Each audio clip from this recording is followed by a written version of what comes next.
حضرت شبہ کا ظاہرہ کچھ ایسا ہے کہ آج پھر کسی نے اللہ کی قدرت اور طاقت کو چیلنج کر دیا ہے، اور وہ اس طریقے سے کہ جیسے ہم کہتے ہیں کہ اللہ تعالیٰ ہر چیز پر قدرت رکھتا ہے، تو اس کا اثر تو یہ ہونا چاہیے تھا کہ وہ تمام انسانوں کو مسلمان بنا دیتا، بات آسان کر دیتا، کوئی بھی اس کی نافرمانی کرنے والا نہ ہوتا، تو یہ سمجھتے کہ واقعی اللہ تعالیٰ بڑی قدرت اور طاقت والا ہے۔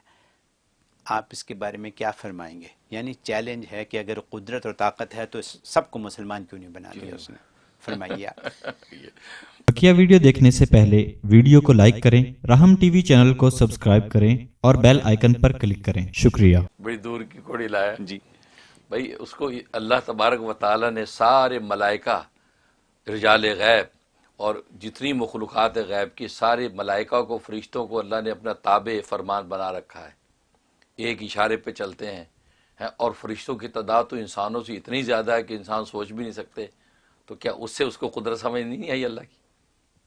آنی تو چاہیے جی۔ اللہ نے ملائکہ سارے اپنے تابع فرمان بنا رکھے ہیں، سب ایسے مسلمان کہ لا یاسون ما امر اللہ، اللہ کے امر سے بالکل ایک سر منہ انحراف نہیں کر سکتے، سانس سانس اللہ کی عبادت ہے، اور سارے فرشتے اللہ کے اتنے تابع دار ہیں، سب ایک ہیں، کوئی فرقہ بندی نہیں ہے، تو اس سے اس قدرت سے اس کو اللہ کی قدرت سمجھ میں نہیں آئی۔ آنی چاہیے۔ جب اس سے سمجھ نہیں آئی تو اللہ اگر سارے مسلمان بنا دیتے سمجھ پھر بھی نہیں آنی تھی، پھر بھی وہ کوئی دوسرے سوال لے کے آتا۔ اس کا مطلب آپ اللہ کی قدرت کو سمجھنا چاہتے ہی نہیں ہیں۔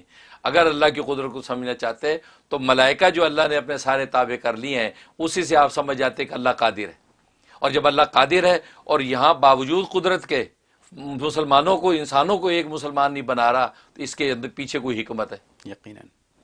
تو گویا کہ قادر بھی اللہ کا نام ہے اور حکیم بھی تو اللہ کا نام ہے۔ قادر اللہ کا وصف اگر ہے قدرت، تو حکمت اور حکیم بھی تو اللہ ہی ہے۔ تو حکیم جب ہے تو اس کا مطلب اللہ نے ان سب کو، سب انسانوں کو مسلمان نہیں بنایا، اس کے پیچھے کوئی حکمت ہے، پھر اس میں قدرت کی کمی نہیں ہے، کوئی دوسری حکمت اور مصلحت ہے، اس لیے اللہ نے نہیں کیا۔ بلکہ قرآن میں اللہ نے یہ بات واضح بھی کر دی کہ اگر میں چاہتا تو سب کو ایک ہی فرقہ بنا کے رکھتا، ان میں فرقہ بندی ہوتی ہی نہ ہے، فرقۃ واحد، ایک فرقہ ہو کے انسان زندگی گزارتے، لیکن ہم نے چاہے نہیں، اصل میں اللہ نے چاہے ہی نہیں کہ سارے مسلمان بنے۔ کیوں؟ اصل میں بات یہ ہے کہ اللہ تبارک و تعالیٰ تو ایسی ایک مخلوق پیدا کرنا چاہتے تھے کہ جس میں جبر بھی ہو، جس میں اختیار بھی ہو، یعنی وہ ایک درجے میں مجبور بھی ہو، ایک درجے میں مختار بھی ہو، دونوں وصف لے کر آئے، اور پھر اس کا ہم ٹیسٹ لیں، اس کو پھر ٹیسٹ کریں۔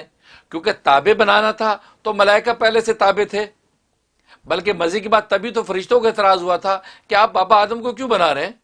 ہم عبادت کرتے تو ہیں آپ کے مطیع فرما بردار بندے تو ہیں، بلکہ ہم تو خون ریزیاں بھی نہیں کرتے، یہ تو جنات کی طرح خون ریزیاں کرے گا، تو آپ ہم بنائیں نا اپنا نائب۔ تو اللہ نے کہا نہیں، انی اعلم ما لا تعلمون، میں جو چیز جانتا ہوں تم نہیں جانتے۔ مطلب کیا ہے؟ مجھے تابع دار مخلوق بنانی ہوتی تو پھر مجھے کوئی مخلوق بنانے کی ضرورت نہیں کہ تم آلریڈی ہو۔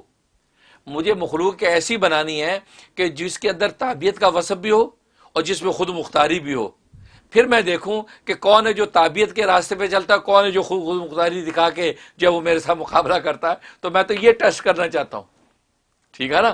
تو اللہ نے اس لیے انسان پیدا کیے، باپ آدم کو بنایا، کیونکہ آپ جانتے ہیں کہ جو حیوانات ہیں یہ حیوانات اپنی طبیعت پہ چلتے ہیں، کیونکہ ایک ہوتی ہے اللہ کی مشیت، ایک ایک مخلوق کی طبیعت۔